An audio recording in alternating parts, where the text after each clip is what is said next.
하십시오.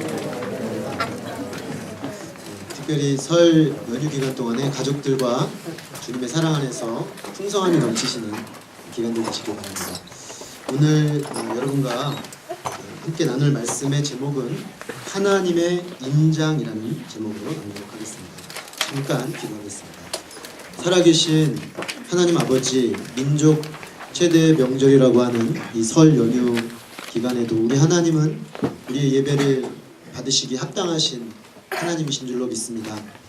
각처에 흩어져서 가족들과 또 아름다운 시간을 나누고 있는 우리 모든 성도들이 이 시간에 하나님 앞에 드리는 모든 예배들을 주님께서 받아주시고, 또 특별히 이 자리에 함께 모여서 머리를 숙이고 주님 앞에 감사와 찬양과 또 존귀를 올려드리는 모든 성도들의 예배를 받아주시기를 기도합니다. 아버지 하나님, 이 시간에 귀한 생명의 말씀으로 오늘 우리의 마음 가운데 주께서 말씀하시고자 하시는 그 심령에 주시는 음성을 듣기를 원하오니 주의 영으로 임자하여 주시고 우리의 마음을 열어주시며 영적인 눈을 열어주셔서 하나님의 말씀을 보고 깨닫고 듣는 역사 있도록 축복해 주시옵소서.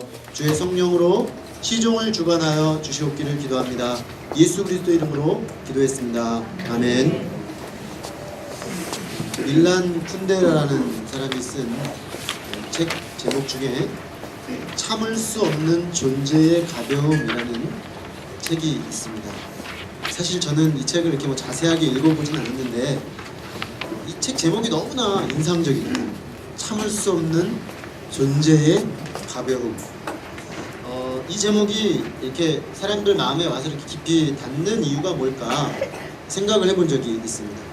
그것은 아마도 이 책에서 말하고 있는 것처럼 때로는 우리가 견딜 수 없을 정도로 우리의 존재가 너무나 가볍게 느껴질 때 참 이 제목이 너무나 와닿는 것이죠.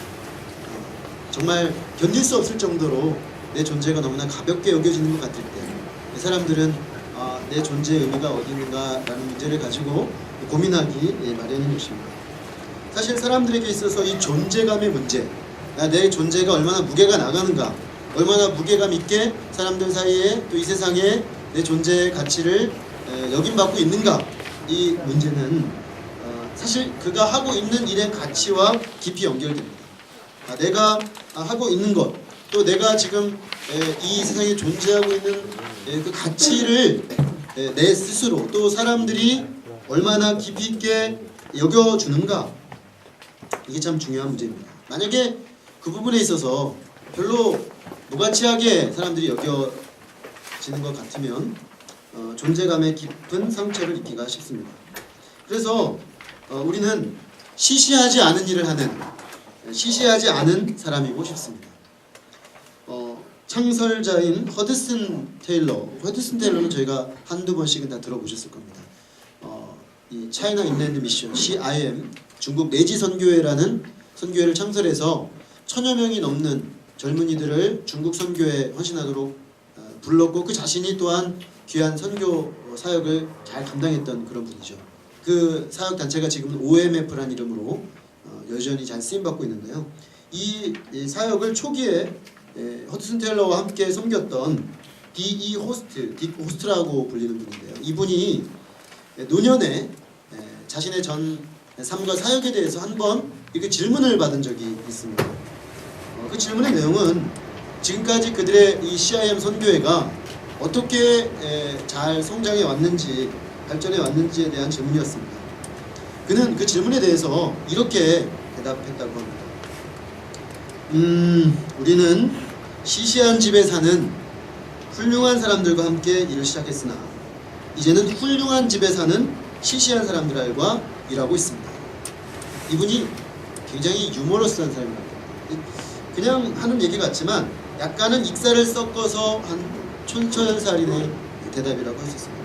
그는 초기의 모습, CIM의 미션이 참 초기는 굉장히 시시한 집에 사는, 그러나 훌륭한 사람들과 위대한 사람들과 했던 위대한 일이었지만 이제 그들의 외적 모습은 훨씬 더 훌륭해졌지만 그들 자신의 면면은 좀 더 시시해지지 않았느냐, 그런 평가를 내린 것입니다. 오늘 우리가 읽은 이 본문의 학계 라는 선지자가 활동한 시대는 좀 시시해 보이는 그런 시대였습니다. 이스라엘 그 역사의 전체를 놓고 봤을 때도 모세와 같은 위대한 출애굽의 역사도 없었고, 여호수아와 같은 강력한 어떤 정복 전쟁을 통해서 하나님의 나라를 보여준 그런 시대도 아니었습니다. 무엇보다도 다윗과 솔로몬의 시대와 같은 영광스러운 왕국의 시대도 아니었습니다. 그들은 아마도 고레스 왕의 명령을 받고 약속의 땅으로 다시 4만 명 넘게 돌아올 때는 큰 꿈을 품고 돌아왔을 것입니다. 그러나 그들이 맞닥뜨린 것은 황량한 예루살렘이었습니다. 주변에는 낙심케 하는 일들과 지속적인 반대가 계속되었습니다. 힘겹게 성전을 복구하는 일에 다시 뛰어들었지만 그 속도는 매우 느렸습니다. 그들이 건설할 새로운 건물은 결코 이전의 솔로몬 때의 장엄함에는 이르지 못하는 것을 그들 스스로도 알았습니다. 돌아온 그들에게 매년 돌아오는 추수는 굉장히 보잘것없었습니다. 가뭄과 곰팡이가 일꾼들을 괴롭혔습니다. 이런 초라함, 이런 시시함, 이 모든 것들의 중심에는 당시 백성들을 이끌고 예루살렘의 페르시아의 총독으로 부임했던 스룹바벨이라는 인물이 있었습니다. 그는 사실 다윗 왕의 혈통을 잇는 정통성을 가진 사람이었습니다. 비록 몰락한 왕조의 혈통이긴 하지만 그의 할아버지가 바로 이스라엘의 마지막 정통 왕으로 일컫는 여고니아라는 왕이었습니다. 여호야긴이라는 왕이었습니다. 이 여호야긴 왕의 손자로서 그는 이제 무너진 다윗 왕조의 혈통을 잇는 그런 사람으로서 자부심을 가진 사람이라고 할 수 있었습니다. 하지만 그는 더 이상 이스라엘의 왕이 아니었습니다. 그에게는 왕관도 없었습니다. 그저 이방 나라 페르시아 왕이 파견 보낸 한낱 총독에 불과했습니다. 그럼에도 그는 하나님의 신실하심을 믿고 자신의 전 인생을 이 일에 걸어야 했습니다. 사실 함께 돌아온 백성들 중에 일부는 일이 잘 되지 않으면 슬금슬금 어느 정도 발을 뺄 수도 있었을 것입니다. 그러나 지도자인 이 스룹바벨이나 또 제사장이었던 여호수아와 같은 인물들은 그럴 수가 없습니다. 그래도 명색이 지도자인데 지도자가 발을 뺄 수는 없는 것 같습니다. 그러나 그가 감당해야 했던 일들 그리고 그 상황들은 그 스스로 평가해 볼 때나 주변 사람들이 볼 때나 참 시시해 보였습니다. 학개서의 결론 부분에 하나님께서 특별히 이 스룹바벨에게 따로 말씀을 주신 것은 그런 점에서 의미가 아주 컸습니다. 오늘 20절 말씀을 보면 여호와의 말씀이 다시 학개에게 임했다고 했습니다. 학개서에 4번의 하나님의 말씀이 임하는데 마지막 말씀이었습니다. 날짜가 기록되어 있는데 그달 곧 9째 달 9월 24일이라고 되어 있습니다.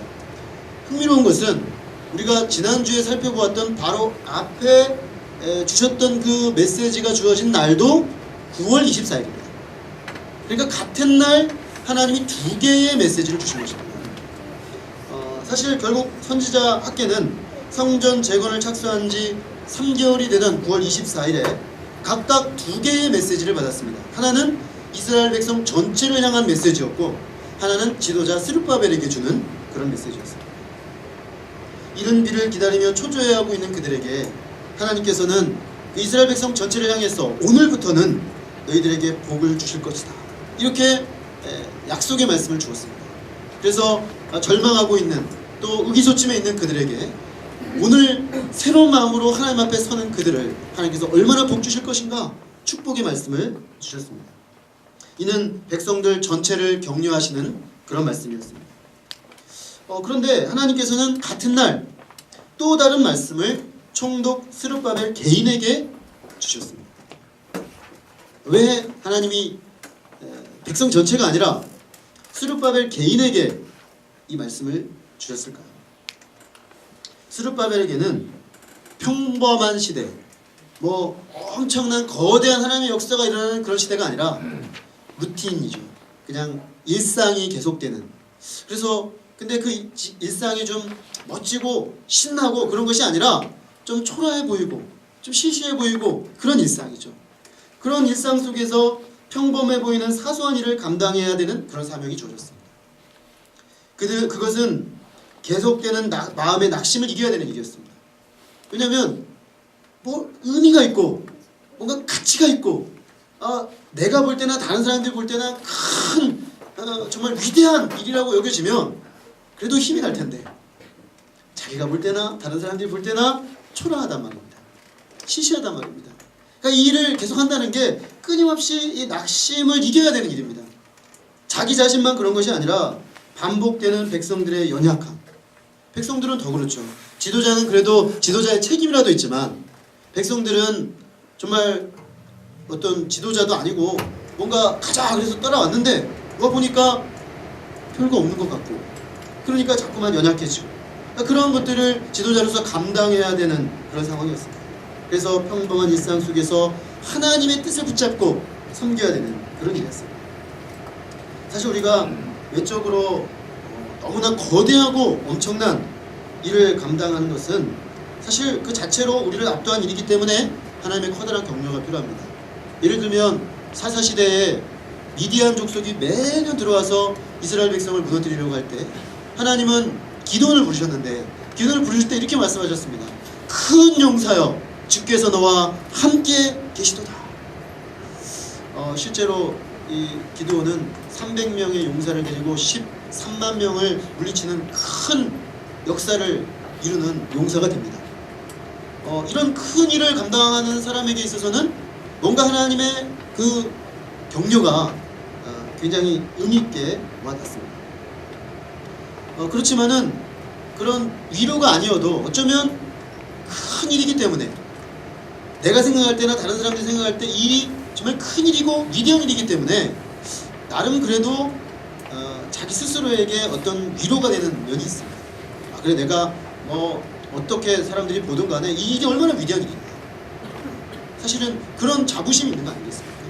저희가 그 이제 청소년기 때 그 김구 선생님에 관한 그 역사물을 본 적이 있는데 그 김구 선생님 가정이 그 나라를 잃고 이제 중국의 망명 정부가 돼가지고 상해 임시정부 있다가 중경으로 이렇게 가 있는데 마지막 그 독립하기 직전에는 너무나 상황이 어려웠습니다.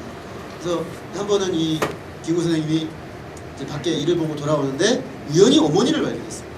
어머니가 뭐라고 계셨냐면 쓰레기통을 뒤져온 거였어요. 근데 그 쓰레기통을 뒤져온 것에서 이제 음식물들 다 해가지고 그 음식물을 해가지고 이제 식사를 한 거였어요.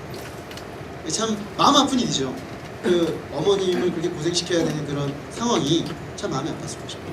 근데 그럼에도 불구하고 그 시절 그 어떻게 보면 초라하고 정말 힘들고 그런 시절이지만 그 시절 그 독립운동을 하는 분들에게는 그 굉장한 어떤 자부심이 있었습니다. 그건 뭐냐면 우리가 이 나라 멀리 타향에 와서 이 고생을 하고 있지만 그래도 독립을 위해서 내 자신과 우리 가정과 내 삶을 던져서 헌신하고 있다는 자부심이 있는 거죠. 그게 그래도 붙잡아주는 힘이죠. 그런데 사실은 너무나 스스로 보기에도 상대적으로 너무나 초라해 보이고 다른 사람들이 보기에도 너무나 작고 평범해 보이는 일을 포기하지 않고 끝까지 감당하는 거. 어떻게 보면 의미 부여를 하기가 좀 쉽지 않은 일을 하는 거. 이거는 좀 더 많은 어려움이 있습니다. 어떻게 보면 더 큰 격려가 필요합니다. 왜냐하면 자기 안에서 스스로 뭔가 의미를 발견하고 뭔가 스스로 자부심을 발견하기가 쉽지 않습니다. 뭐 독립운동을 하는 것도 아니고 그냥 매일매일 일상을 살아가야 되는 그 일이기 때문에 참 쉽지 않은 것이죠. 하나님께서는 이런 스룹바벨과 그 영적 이 성전 재건 공동체의 어려움을 깊이 이해하고 계셨습니다. 그러므로 결코 비범해 보이진 않지만 하나님 앞에서는 위대한 작은 일을 감당하는 스룹바벨을 따로 격려하시는 것입니다. 그런 점에서 저는 이 말씀을 이 땅에서 결코 비범해 보이지 않는 사소해 보이고 지극히 평범해 보이는 하나님 나라 일을 감당하는 사람들에게 주시는 하나님의 격려로 있습니다. 제가 오늘 이 말씀을 설 말씀으로 나누려고 할 때 좀 고민을 많이 했습니다. 그렇지 않아도 예배 전에 우리 한 집사님이 저한테 물어보셨어요. 특강일 줄 알았는데 그냥 학교에서 그대로 나가네요. 이렇게 물어보셨습니다. 다들 가 있어서 온 다음에 같이 들어야 되지 않을까 싶은데 왜 여기서 굳이 설 때 학개설을 하는가? 사실 제가 던진 질문입니다. 특강을 할까? 하다가 계속 말씀을 묵상하고 또 묵상하는데 설 기간에 여기 남아있는 분들에게 이 말씀이 저는 특별한 의미가 있을 수 있겠다. 또 저 자신에게나 우리에게 특별한 의미가 있다라는 생각을 하게 되었습니다. 사실 우리가 신앙생활을 하고요. 또 우리 시대가 이렇게 기독교 신앙을 가졌다는 것이 많은 사람들이 이렇게 멋지다, 정말 훌륭한 일한다 이런 말 듣는 시대가 아닙니다. 신앙생활 하는 것이 참 좀 폼이 안 나는 그런 시대입니다. 그런데 뭐 평신도로서 매일매일 일상의 삶을 살아가야 되는 우리 성도분들에게 있어서 과연 내가 이렇게 사는 게 어떤 이유가 있을까? 이런 생각이 들기가 얼마나 쉽습니까? 근데 오늘 말씀이 바로 그런 분들을 위한 하나님의 격려의 메시지라는 것입니다.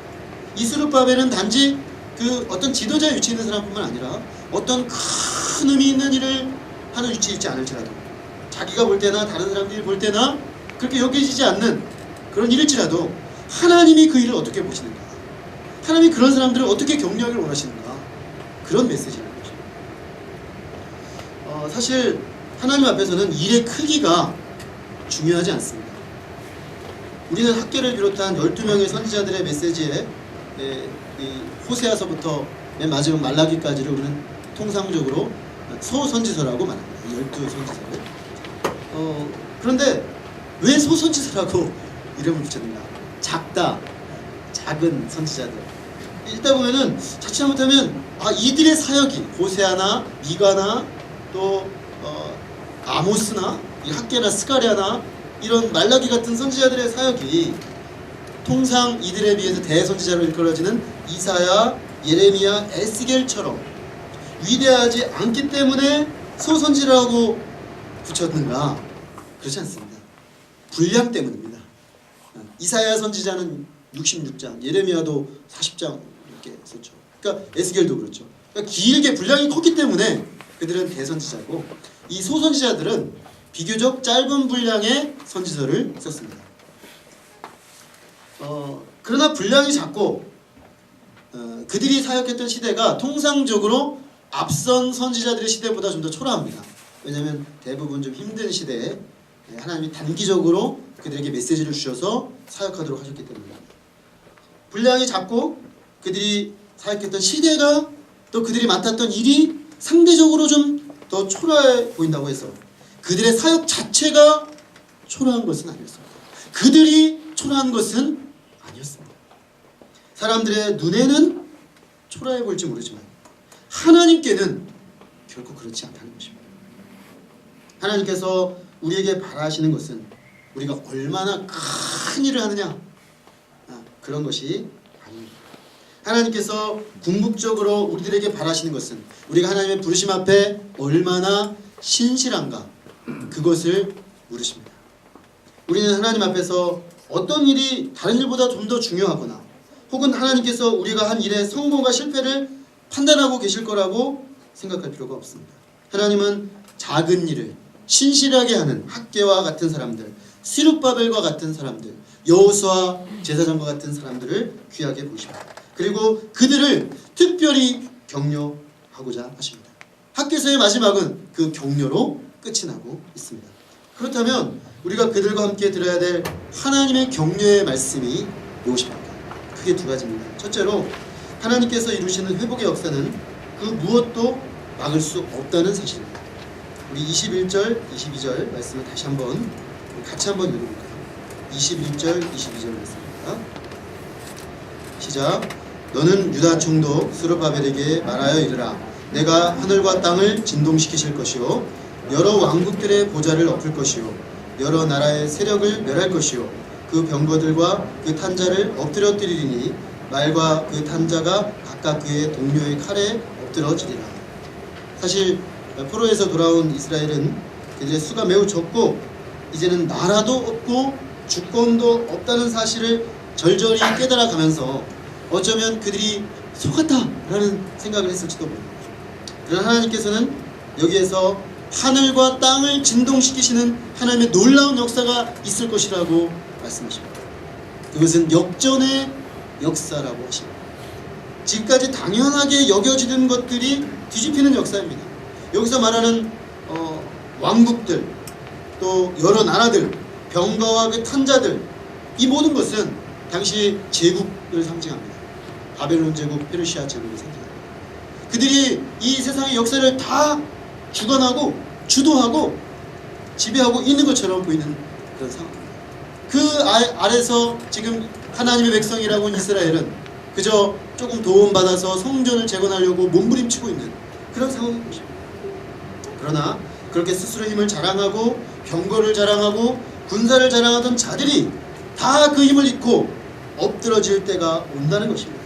지금 스룹바벨과 유대인은 사면으로 완강한 적들에게 에워싸여 있습니다.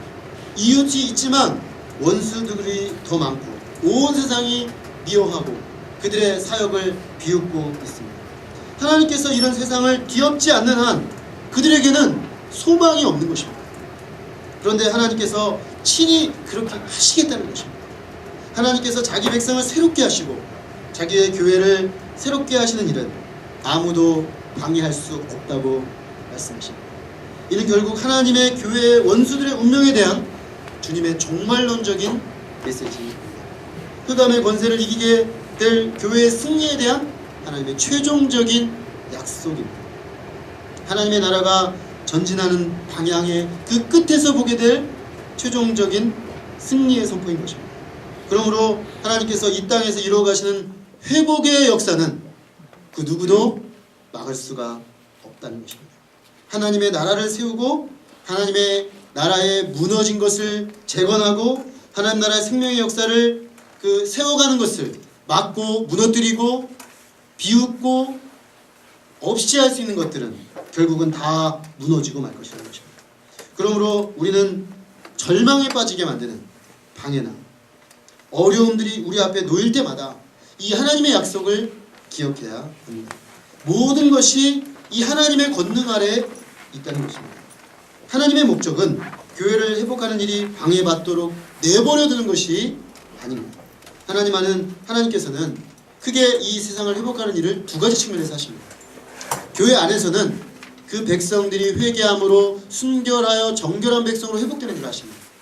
그리고 교회 밖에서는 하나님 나라를 비웃고 조롱하고 멸하는 세력들을 꺾으심으로 하나님의 영광을 친히 드러내신다는 것입니다. 우리가 이 사실을 믿을 때 이 하나님이 일하시는 방향 속에서 우리가 감당하는 일이 커 보이는 일이든 사람들이 크게 평가하는 일이든 아니면极기 사소한 일이든 하나님 안에서는 결코 사소한 일은 없다는 것입니다.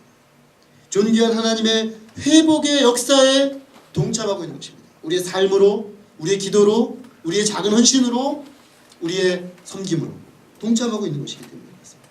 우리가 하나님 안에서 이런 영적인 자부심을 가지고 일하는 우리가 되기를 기도합니다. 둘째로 우리는 하나님 앞에서 특별한 존재들이라는 사실입니다. 23절에서 하나님께서는 이제 최종적으로 스룹바벨을 향해 이렇게 말씀하십니다. 만군의 여호와가 말하노라. 스알딜의 아들 내 종 스룹바벨아, 여호와가 말하노라. 그날에 내가 너를 세우고 너를 인장으로 삼으리니 이는 내가 너를 택하였음이니라. 만군의 여호와의 말이니라 하시니라. 짧은 본문에 하나님이 스룹바벨에게 주실 수 있는 격려의 메시지들이 총집합해 있습니다. 먼저 하나님은 자신이 만군의 여호와라고 말씀하십니다. 이 모든 이 역사를 친히 주관하고 계시는 분으로서 지금 말씀하고 계시다는 것입니다. 그리고 굳이 그의 이름을 말씀하실 때 스알디엘의 아들이라는 호칭을 주십니다. 이 스알디엘은 왕손입니다. 다시 말해서 다윗 계통의 정통성을 가진 사람이라는 것입니다. 너는 보통 사람이 아니다. 너는 하나님의 구속 역사의 정통성을 이어가는 하나님의 역사에 부름받은 사람이라는 그런 말씀입니다. 그리고 하나님은 그에게 여호와의 종이라는 말씀이십니다. 이 호칭은 모세나 엘리야와 같은 하나님이 특별하게 사용하셨던 하나님의 사람들에게 붙여준 그런 호칭입니다. 그리고 그를 세울 것이다. 내가 너를 세우고 라고 하셨는데, 이 단어는 남편이 그 신부를 결혼 상대자로 취할 때 쓰는 호칭입니다. 내가 너를 특별한 나의 아내로 내가 너를 세우고 취할 것이다 말씀하십니다. 그리고 인장으로 삼겠다고 하십니다. 인장은 쉽게 말해서 도장입니다. 왕들은 자신의 권위를 보여주는 인장을 새겨서 아주 소중하게 보관했습니다. 그래서 왕들의 그 인장을 특별히 우리는 옥새라고 부릅니다. 다시 말하면 하나님께서는 스룹바벨을 향해서 너는 나의 옥새다, 너는 나의 인장이다, 이렇게 말씀하고 계십니다. 인장은 곧 왕 그 자신을 상징합니다. 그러므로 하나님께서 스룹바벨에게 내가 너를 인장으로 삼겠다고 하신 것은 비록 그가 세상의 멸시를 받고 세상에서 존재감이 없는 것처럼 보일지라도 하나님께서 그에게 자신의 존재를 두시고 자신의 이름을 두시고 하나님의 이름을 그의 스룹바벨의 이름에 두고, 스룹바벨이 곧 하나님이고 스룹바벨이 일하는 것이 하나님이라는 것이고 스룹바벨이 선포하는 것이 하나님의 말씀이라고 말씀하고 있는 것입니다. 하나님은 그 정도로 그를 높이시고 존중하시겠다는 말씀입니다. 이 모든 일이 어떻게 가능합니까? 여호와의 종이라, 하나님의 특별한 역사를 잇는 자라, 여호와의 인장이라. 스룹바벨이 그 자체로 어떤 특별한 일을 해서입니까? 어마어마한 하나님의 역사에 성공을 했습니까? 사실 지금 성전이 완공되지도 않은 상태입니다. 오랫동안 절망하고 있다가 단신이 마음을 회복해서 역사를 시작한 그런 상황입니다. 하나님은 이 모든 호칭을 그가 그를 택하셨기 때문이라고 말합니다. 택함의 은혜를 입은 자, 그가 바로 스룹바벨입니다. 이 말씀은 스룹바벨에게 커다란 격려가 되었음에 틀림이 없습니다.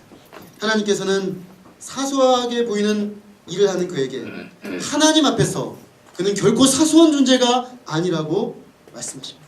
특별한 존재요, 중요한 존재요, 하나님의 이름을 그에게 둔 그런 존재라고 말씀하십니다. 이 얼마나 큰 감격입니다. 실제로 많은 선지자들이 있지만 대부분의 선지자들의 사역이 선포된 말씀대로 이루어지는 것을 본 선지자는 별로 없습니다.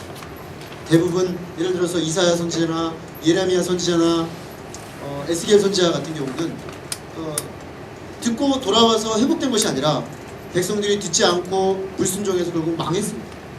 그런데 이 학개 선지자는 아주 짧게 메시지를 전하고 사라지지만 그 메시지를 들은 스룹바벨이 큰 격려를 입고 결국엔 일어나서 성전을 재건하는 일을 완수해냅니다. 그것은 스룹바벨의 마음에 이 메시지를 통해 굉장히 큰 격려와 도전이 있었다는 것을 의미합니다. 스룹바벨은 하나님의 격려를 힘입어서 비록 초라하긴 하지만 의미 있는 성전 재건 역사를 완수했습니다. 그러나 분명한 것은 본문의 하나님의 약속과 격려가 그의 당대에 다 이루어진 것은 아니라는 사실입니다.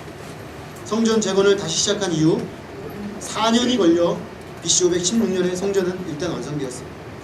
그러나 이 성전은 1세기가 거의 됐을 때에는 헤로드 왕에 의해서 파괴되고 맙니다.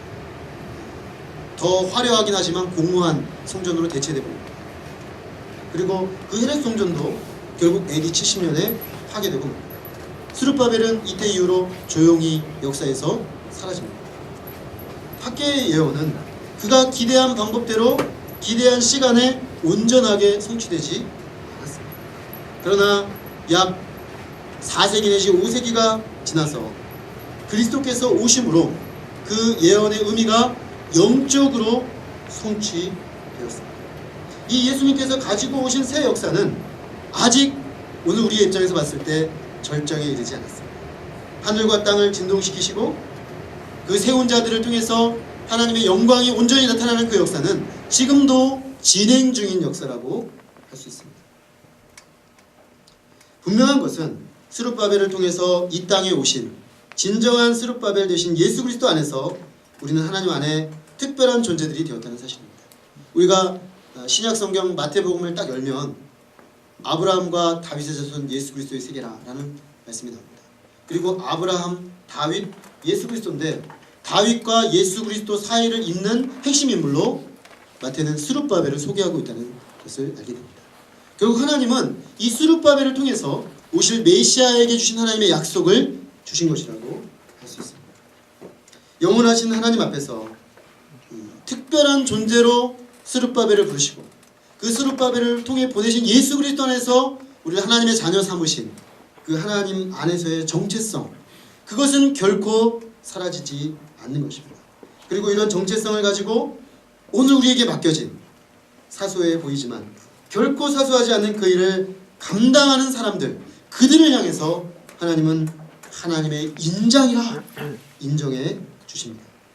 우리 스스로가 특별해서가 아니라 우리를 부르신 하나님의 은혜가 특별하고 예수 그리스도의 사랑이 특별하기 때문에 성령 안에서 하나님의 자녀로 부름받은 우리는 특별한 존재가 되었습니다. 이 하나님을 찬양합니다. 아멘. 오늘부터 이제 본격적으로 3일간 설 명절 연휴가 되겠습니다. 우리가 어떤 자리에 있든지 간에 또 우리가 하나님 안에서 어떤 존재인지 때로는 가족들이 모를 수 있습니다.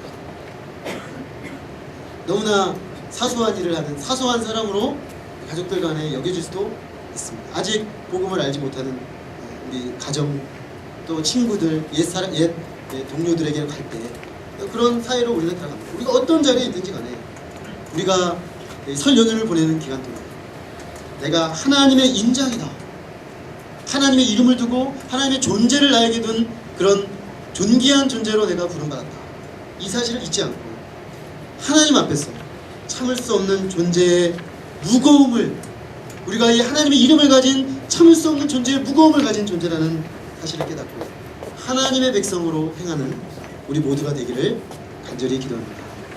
기도하겠습니다. 하나님 아버지,